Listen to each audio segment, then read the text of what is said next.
Hi guys, this is Abhi from Gokce DB. In this video, you're going to learn how to handle date and time in Python.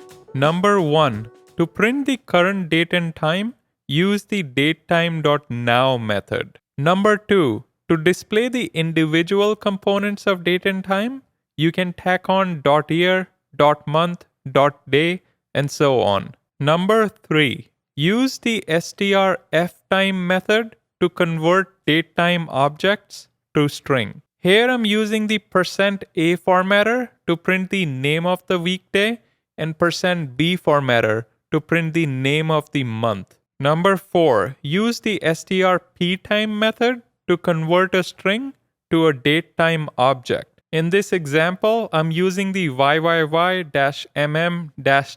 formatting. Number 5. Use the datetime.timedelta method to add or subtract to or from a date. In this example, I'm first adding 2 days to the current date time and then subtracting 3 hours. Number 6. You can also use the datetime.date method to add or subtract from 2 user-specified dates. Here, I'm printing the diff between date 2 and date 1.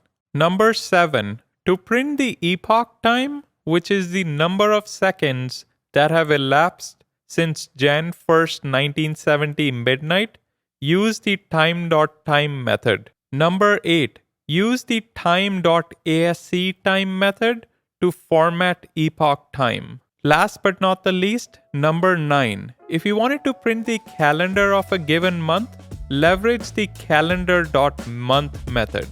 There you have it. Make sure you like, subscribe, and turn on the notification bell. Until next time.